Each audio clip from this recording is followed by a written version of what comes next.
درود و سلام خاتم النبیین حضرت محمد مصطفیٰ صلی اللہ علیہ وآلہ وسلم پر اور ان کی آل پر۔ السلام علیکم ناظرین، بسم اللہ الرحمن الرحیم۔ مصر کے شہر منصورہ کے اندر ایک چھوٹا سا گاؤں آباد تھا۔ اس گاؤں میں ایک خلیل نامی ڈاکو تھا۔ وہ ڈاکو بہت ہی ظالم تھا۔ اس کی دہشت اور خوف سے پورے گاؤں والے کانپتے تھے۔ حتیٰ کہ بہت سی روایت میں یہ بھی ملتا ہے کہ ایک دفعہ امام صاحب نے اس کو ہدایت کرنے کی کوشش کی تاکہ وہ ان برے کاموں سے رک جائے، کیونکہ امام صاحب نے اس کے اندر رحم دلی دیکھی تھی۔ کیونکہ خلیل نامی ڈاکو میں ایک بڑی صفت تھی کہ وہ اپنے گاؤں کے کسی بھی آدمی سے کچھ بھی نہیں لوٹتا تھا، اور حتیٰ کہ وہ گاؤں میں موجود غریب لوگوں کی مدد بھی کیا کرتا تھا، لیکن اس کے ساتھ ساتھ وہ بہت ظالم بھی تھا۔ لیکن اس خلیل نامی ڈاکو نے امام صاحب کو پورے گاؤں کے سامنے رسوا کر ڈالا تھا، اور اب اس کے ڈر کی وجہ سے کبھی خلیل کو کوئی کچھ نہیں کہتا تھا۔ سارے گاؤں والے اس سے تھر تھر کانپتے تھے۔ اس گاؤں میں انجم نامی لوہار رہتا تھا۔ اس کی ایک خوبصورت اور حسین و جمیل بیٹی تھی۔ اس کی بیوی اس کی بیٹی کی پیدائش کے وقت وفات پا گئی تھی، اور ساری زندگی انجم نے محنت مزدوری کر کے اپنی بیٹی کو ماں اور باپ دونوں بن کر پالا تھا۔ لیکن اب وہ انجم بوجھ نہیں اٹھا سکتا تھا، اور ان گاؤں والوں کا پانی کا ذریعہ ایک ندی تھی جس سے وہ تمام گاؤں والے پانی پینے کے لیے بھی استعمال کرتے اور کھانے پینے کے میں وہی ندی کا پانی استعمال کرتے۔ اب اس کی بیٹی نے کہا، بابا جان، ساری زندگی میں گھر سے باہر نہیں نکلی، حتیٰ کہ میں نے بغیر نقاب کے گھر کے باہر قدم نہیں رکھا، لیکن اب آپ بوڑھے ہو چکے ہیں، آپ سے بوجھ نہیں اٹھایا جاتا، اور ندی گاؤں سے باہر ہے اور بہت سا فاصلہ ہے، لہذا آج کے بعد میں ندی پر اپنے سہیلیوں کے ساتھ جاؤں گی اور گھر کی ضرورت کا پانی بھر کر لاؤں گی۔ انجم کی اب جسم میں طاقت نہیں تھی۔ اس نے مجبوری میں اپنی بیٹی کو کہا، ٹھیک ہے بیٹی، اب تم ندی میں جانا اور پانی بھر کر لے آنا۔ ایک دن خلیل ڈاکو اپنے ساتھیوں کے ساتھ اس ندی پر اپنے گھوڑے کو پانی پلا رہا تھا کہ اچانک اس کی نظر انجم لوہار کی بیٹی پر پڑ گئی۔ خلیل نے اپنی زندگی میں کبھی اتنی حسین و جمیل لڑکی نہیں دیکھی تھی۔ وہ اس کو دیکھ کر پاگل ہو چکا تھا۔ خلیل نے اپنے ساتھی کو اپنے پاس بلایا اور کہا، یہ لڑکی کون ہے اور کہاں رہتی ہے؟ تو اس نے کہا، حضور، یہ آپ ہی کے گاؤں میں رہتی ہے، یہ فلاں انجم لوہار کی بیٹی ہے۔ ساری زندگی اس نے اپنے گھر سے قدم باہر نہیں رکھا، لیکن اب اس کا باپ بوڑھا ہو چکا ہے، اب اس لیے یہ خود اپنے سہیلیوں کے ساتھ ندی سے پانی بھرنے کے لیے آتی ہے۔ یہ سن کر خلیل نے اپنے ساتھی کو کہا کہ جا کر اس لڑکی کو میرے پاس بلا کر لاؤ۔ خلیل ڈاکو کا ایک ساتھی اس لڑکی کے پاس گیا اور کہا، تمہیں ہمارا سردار بلا رہا ہے۔ یہ سن کر انجم لوہار کی بیٹی نے کہا، میں تمہارے سردار کے پاس کیوں آؤں، اور وہ مجھ سے کیا چاہتا ہے؟ تو خلیل ڈاکو کے ساتھی نے کہا، ہمارا سردار حکم دیتا ہے، وہ کسی کے پاس خود چل کر نہیں آتا، لہذا تمہیں ہمارے سردار کے پاس چلنا ہوگا۔ جب یہ بات اس آدمی نے کہی تو اتنے میں لوہار کی بیٹی کی سہیلیوں نے کہا، یہ ہمارے گاؤں کا بہت بڑا ڈاکو ہے، سارے گاؤں والے اس کے خوف سے کانپتے ہیں، اگر تمہیں یہ بلا رہا ہے تو تم اس کے پاس چلی جاؤ، ورنہ یہ غصے میں آ کر تمہیں نقصان پہنچا سکتا ہے۔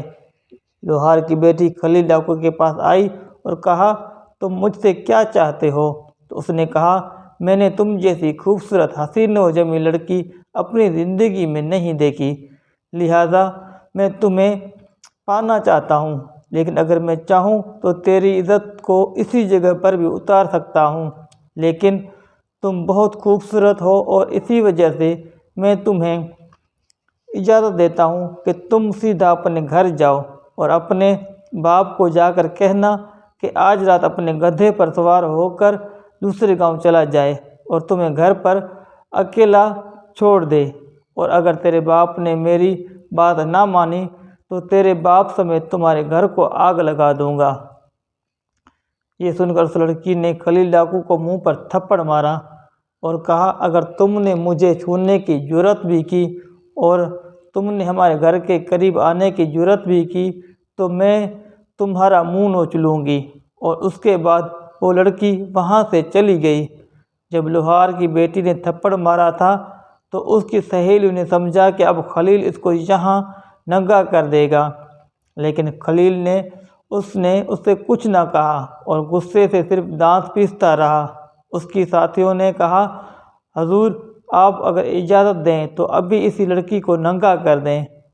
تو خلیل نے کہا، ایسا بالکل نہیں کرنا۔ اس کے بعد خلیل نے اپنے ایک سپاہی کو پیغام بھجوایا کہ جا کر انجم لوہار کو کہو، آج کی رات تم اپنے گدھے پر سوار ہو کر دوسرے گاؤں چلا جانا اور اپنی بیٹی کو اکیلا گھر پر چھوڑ دینا، اور اگر تم نے ایسا نہ کیا تو خلیل ڈاکو آج رات تمہارے گھر کو آگ لگا دے گا اور تم دونوں کو زندہ جلا دے گا۔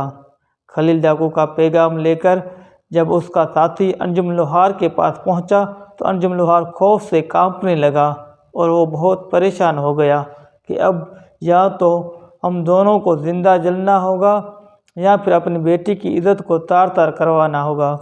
انجم لوہار اپنی بیٹی کے پاس گیا اور اس سے کہا تو اس کی بیٹی نے کہا، بابا جان آپ شام کو گدھے پر سوار ہو کر دوسرے گاؤں چلے جائیے، وہ میرا کچھ نہیں بگاڑ سکتا۔ انجم نے کہا، بیٹی میرے پاس ایک آخری راستہ ہے، اس کے بعد ہی کوئی فیصلہ ہوگا۔ انجم اپنے گدھے پر سوار ہو کر شہر کے قاضی صاحب کے پاس گیا اور اس سے ساری صورتحال کے بارے میں بتایا۔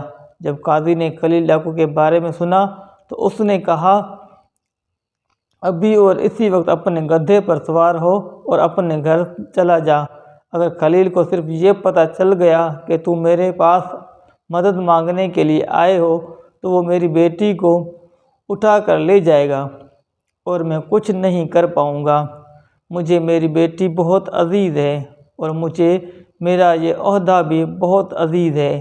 انجم لوہار مایوس ہو کر اپنے گھر لوٹ آیا اور اپنی بیٹی کو بتایا تو اس کی بیٹی نے کہا، بابا جان میرے پاس ایک آخری راستہ ہے، اگر ہم اس میں کامیاب ہو گئے تو میری عزت بھی بچ جائے گی اور اس خلیل نامی ڈاکو کی زندگی بھی بدل جائے گی اور وہ سیدھے راستے پر بھی آ جائے گا۔ یہ سن کر انجم لوہار نے کہا، بیٹی تم کیا کہنا چاہتی ہو؟ تو انجم لوہار کی بیٹی نے کہا، بابا جان بے شک خلیل بہت ظالم ہے اور بہت بڑا ڈاکو ہے، لیکن اس کے اندر میں نے رحم دلی بھی دیکھی ہے، اس کے اندر میں نے چھپا ایک اچھا انسان بھی دیکھا ہے۔ تو انجم لوہار نے کہا، بیٹی تمہارے کہنے کا مقصد کیا ہے؟ تو لوہار کی بیٹی نے کہا، بابا جب خلیل ڈاکو نے ندی کے پاس مجھے کہا تھا کہ آج کی رات میں تمہارے ساتھ گزارنا چاہتا ہوں تو میں نے اس کے چہرے پر تھپڑ جڑ دیا تھا، اور جب میں نے اس کے چہرے پر تھپڑ جڑا تو اگر وہ چاہتا تو وہ وہیں مجھے تار تار کر سکتا تھا، لیکن اس نے یہ کرنا بہتر نہیں سمجھا اور اس کے چھپے اندر کے انسان نے کہا کہ یہ کرنا صحیح نہیں ہے، اور اتنا بڑا ڈاکو جس کے نام سے بڑے بڑے شہر کے قاضی تھر تھر کانپتے ہیں، اس ڈاکو کو میں نے تھپڑ مارا لیکن اس نے مجھے ہاتھ تک نہیں لگایا۔ مجھے اس کی یہ ادا بہت پسند آ گئی۔ بابا جان میں چاہتی ہوں کہ میں خلیل ڈاکو کو سیدھے راستے پر لا کر اپنے مذہب کے مطابق اس کے ساتھ نکاح کروں، کیونکہ مجھے اس سے محبت ہو گئی ہے، لیکن اس کے لیے ہمارے پاس صرف ایک ہی راستہ ہے۔ انجم لوہار نے کہا، بیٹی بتاؤ کون سا راستہ ہے؟ تو اس کی بیٹی نے کہا، بابا جان آپ ہمارے پڑوسی سے گھوڑا مانگ کر لائیں، ہمیں شام سے پہلے سلطان صلاح الدین ایوبی رحمۃ اللہ علیہ کے دربار میں پہنچنا ہوگا۔ اگر ہماری ملاقات سلطان سے ہو گئی تو میرا مقصد پورا ہو جائے گا۔ انجم لوہار نے کہا، بیٹی ہمیں سلطان کے دربار تک کون پہنچنے دے گا؟ تو اس کی بیٹی نے کہا، یہ میرا کام ہے، آپ گھوڑا مانگ کر لائیے۔ انجم لوہار اسی وقت دوڑتا ہوا گیا اور اپنے پڑوسی سے گھوڑا مانگ کر لایا۔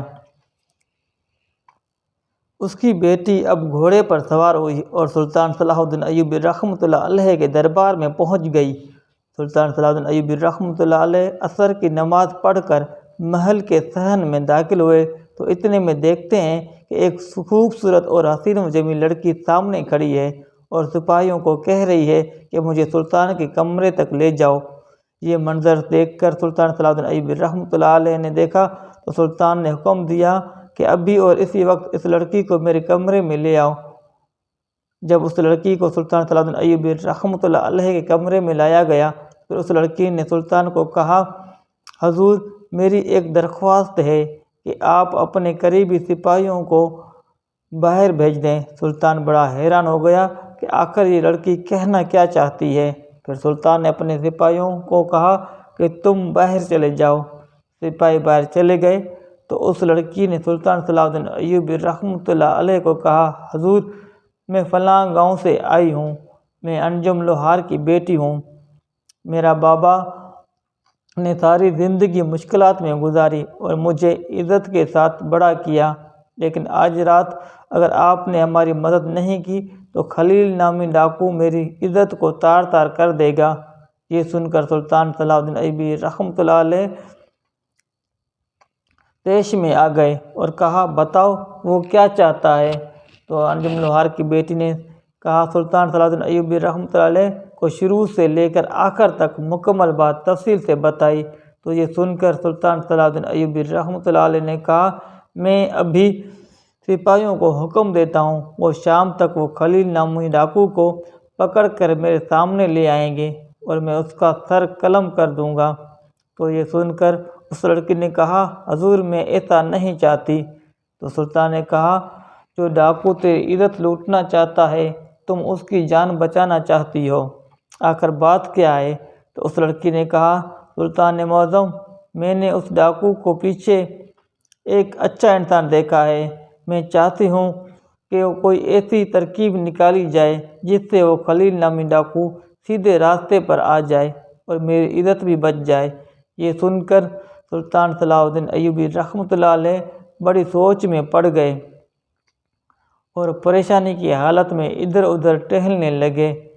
تھوڑی دیر سوچنے کے بعد سلطان صلاح الدین ایوبی رحمۃ اللہ علیہ نے لوہار کی بیٹی کو کہا کہ تم اپنے گھر چلی جاؤ اور گھر جا کر تم اپنے بابا کو کہنا کہ وہ گھر سے جانے سے پہلے ایک کتا اور ایک بکرا ذبح کرے اور کتے کو ذبح کرنے کے بعد اس کا چمڑا دروازے پر رکھ دے اور آنے والے لگے کہ کتا ذبح کیا گیا ہے۔ یہ سن کر انجم لوہار کی بیٹی نے کہا، حضور آخر کتے اور بکرے کو ذبح کرنے کا مقصد کیا ہے؟ تو سلطان صلاح الدین ایوبی رحمۃ اللہ علیہ نے کہا کہ جب تمہارا بابا کتے کو ذبح کر کے اس کا گوشت نکال کر پھینک دے گا اور چمڑا دروازے پر رکھ دے گا اور بکرے کو ذبح کر کے اس کا گوشت تم پکا لینا، اور جب وہ خلیل نامی ڈاکو اندر داخل ہو تو تم اپنے سامنے وہ پکا ہوا بکرا رکھ دینا اور اس کو کھانے لگ جانا۔ جب خلیل ڈاکو دروازے پر پڑا ہوا کتا دیکھے گا اور تمہیں گوشت کھاتا ہوا دیکھے گا تو سمجھے گا کہ تم کتا کھا رہی ہو، اور اس کے بعد جو ہوگا دیکھا جائے گا۔ انجم لوہار کی بیٹی بہت عقل مند تھی، وہ سلطان صلاح الدین ایوبی رحمۃ اللہ علیہ کی بات کا مقصد سمجھ چکی تھی۔ وہ اسی وقت اپنے گھوڑے پر سوار ہوئی اور جا کر اپنے باپ کو ساری بات تفصیل سے بتائی اور کہا، بابا آپ نے ایسا ہی کرنا ہے۔ انجم لوہار باہر گیا، ایک کتا پکڑا اور اس کو ذبح کیا، اس کا گوشت نکال کر باہر پھینک دیا اور اس کا چمڑا دروازے پر رکھ دیا، اور اب آنے والے کو ایسا لگا رہا تھا کہ جیسے کتے کو ذبح کر کے اس کا گوشت نکال لیا گیا ہے، اور اس کے بعد اس نے بکرا ذبح کیا۔ اس کا سالن بنانے کے بعد اپنی بیٹی کے آگے رکھتے ہوئے انجم لوہار اپنے گدھے پر سوار ہوا اور اپنی بیٹی کی عزت کو اللہ کے حوالے کرتا ہوا چلا گیا۔ تھوڑی دیر گزری کہ خلیل ڈاکو کے گھوڑوں کی آوازیں آنے لگیں۔ اس کی بیٹی اب بکرے کا گوشت کھانے لگی۔